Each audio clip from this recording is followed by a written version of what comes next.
દર્શક મિત્રો, હું છું એન્કર અર્પિતા પટેલ. આપ જોઈ રહ્યા છો VM24 news Gujarat news channel.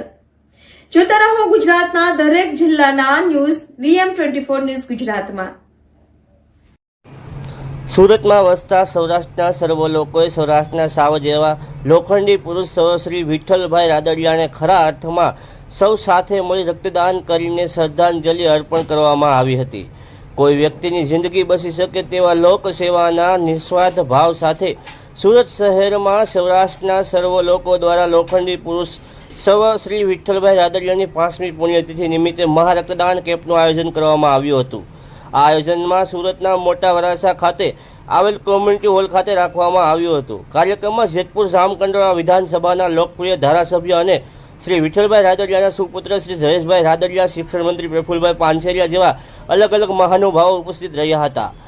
રક્તદાન સવારે 10 વાગ્યાથી રાતના 9 વાગ્યા સુધી કરવામાં આવ્યું હતું. આ કેમ્પની અંદર 700 જેટલી બોટલ રક્તદાન એકઠી કરવામાં આવી હતી. VM24 Gujarat news Surat. ચિરાગ પટેલ. ચિરાગભાઈ, શું કાર્ય કરવા આજના દિવસે ગૌલોકવાસી વિઠ્ઠલભાઈ રાદડિયા એમની 5મી પુણ્યતિથિ નિમિત્તે આજે અહીંયા સુરત ખાતે મોટા વરાછાની અંદર કોમ્યુનિટી હોલની અંદર બ્લડ ડોનેશન કેમ્પ અને સર્વરોગ નિદાન કેમ્પનું જ્યારે આયોજન કરવામાં આવ્યું છે. સાથે સાથે બીજા કોઈ આયોજન?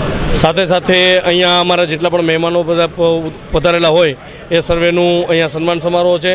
સાથે અહીંયા જેટલા પણ બ્લડ ડોનેશન કેમ્પની અંદર ભાગ લે છે એ દરેકને ગિફ્ટ વિતરણ અને સન્માન સમારોહનું આયોજન છે. અતિ વિશેષ તરીકે આપણી પાસે અહીંયા અત્યારે હાલના આપણે પૂર્વ કેબિનેટ મંત્રી જયેશભાઈ રાદડિયા તેમજ રાજ્ય કક્ષાના શિક્ષણ મંત્રી એવા પ્રફુલભાઈ પાનસેરિયા, સુરત શહેરના મેયર એવા દક્ષેશભાઈ માવાણી સાહેબ, આ બધા આપણી વચ્ચે ઉપસ્થિત છે. 5મી પુણ્યતિથિ નિમિત્તે છે અત્યારે.